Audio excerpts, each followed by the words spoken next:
দেখো আমি স্নান টান করে চলে এসেছি, স্নান করে এসেছি তাও গরম, মানে এত গরম পড়েছে। আমার এই ভিডিওটা অনেক দিনের আগের ভিডিও, তো তখন ভীষণ গরম পড়েছিল।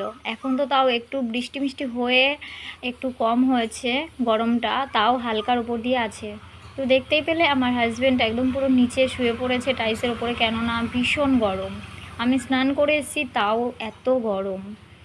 তো দেখো তারপরে আমি পুজো করতে যাব, পুজো টুজো করে চলে এসে আবার রান্নায় বসবো। তো দেখো আমি কত ফুল জোগাড় করেছি, আমার গাছেরই, আমাদের বাড়িতে গাছ আছে, গাছ থেকে তুলে আনা ফুলগুলো। আর দেখো এই জবা ফুলগুলোও তুলে এনেছি, দিয়ে মালা করেছি, কারণ ঘরে একটা কালী ঠাকুর আছে তার জন্য। তো মালাটা বলতে সেরকমভাবে মালাটা তৈরি হয়নি, ওই এমনি হাত দিয়ে ছুঁই দিয়ে করলে আবার সুন্দর একটা মালা তৈরি হয়, জানো তো। তো তাড়াতাড়ি করে রান্নাটাও করতে পারিনি, পুজোটা করেই তাড়াতাড়ি করে আমাকে ছুটতে হলো এক জায়গায়, খবর এলো, তো সেটাই তোমাদেরকে শেয়ার করছি। তো চলো স্কিপ না করে দেখতে থাকো।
দেখো আমি ঘরের পুজো সেরে এসেছি, আর এটা আমার ঘরে টাঙানো আছে তারা পীঠের এক মায়ের ছবি, তো সেখানেই আমি মালাটা দিয়ে দিলাম।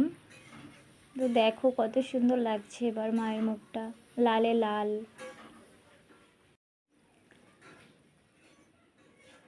তো দেখো আমি একটু আমার বড়মা শাশুড়িদের বাড়ির ওইদিকে জবা টবা তুলতে গেছিলাম, মানে আমাদের বাড়ির ভিতরেই জবা গাছটা বড়মা শাশুড়ি লাগিয়েছিল, তো সেখানে তুলতে গেছিলাম। তো তখন আমাকে ডেকে এই কচু লতিগুলো দিল। তো কচু লতিগুলো একটু পচা পচা আছে, তাই বাছতেও তো একটু টাইম লাগে। তো বেছে বেছে কাটতে কাটতে আমার সময় চলে যাচ্ছে। তো ওদিকে বেগুন ভাজা করবো, ওদিকে পুঁই শাক দিয়ে কুমড়ো দিয়ে করব। আর আমার কচু লতি খুব প্রিয়, আমার তো এত সুন্দর লাগে না কি বলবো। তো দেখো একটা ডিম সেদ্ধ ছিল, একটা ছেলে দিয়েছি, একটা আমি খেয়ে নিচ্ছি। আর এখন ভাতটা শুধু সবে এক হাঁড়ি ভাতটা করে রেখেছিলাম, আর সবে তরকারি কাটছিলাম। তো তরকারিটা আমার করার টাইম হয়নি, ওই একটা ডিম খাওয়াই হয়েছে, আর ভাতটাও খেয়ে আসতে পারিনি, তাড়াতাড়ি করে ছুটেছি। আর এটা আমার একটা ছোট নন্দাই, আর ওটা আমার হাজব্যান্ড, আর আমি দিয়ে চললাম। তো হাসপাতালে গেছিলাম, সেই ভিডিওটা দেখাতে পারিনি, ওটা ব্যারাকপুর হাসপাতালে গেছিলাম। আর দেখো এত রোদ্দুর, না গাড়ি পাচ্ছি, তো যাওয়ার পথে ভাবলাম ননদের বাড়ি থেকে ঘুরে আসি। আর এই দিকে হচ্ছে মেজো ননদের বাড়ি, আর মেজো নন্দাই হাসপাতালে ভর্তি রয়েছে তো ব্যারাকপুরে, তো সেখানেই আমরা দেখতে গেছিলাম। তো দেখো হেঁটে হেঁটে এই রোদ্দুরে যাচ্ছি, আমি তো এমনি কালো, আরও দেখো পুরো কালো হয়ে যাচ্ছি। আর ভীষণ রোদ্দুর, আর তেমন রোদ্দুরও পড়েছিল ওই কয়দিন ধরে। তো দেখো মেজো ননদের বাড়ি চলে এসেছি, আর আমার নন্দাইয়ের কি হয়েছিল, একটু অজ্ঞান মতো হয়ে গেছিলো, লো প্রেশারের কারণে ওরকম হয়ে গেছিলো।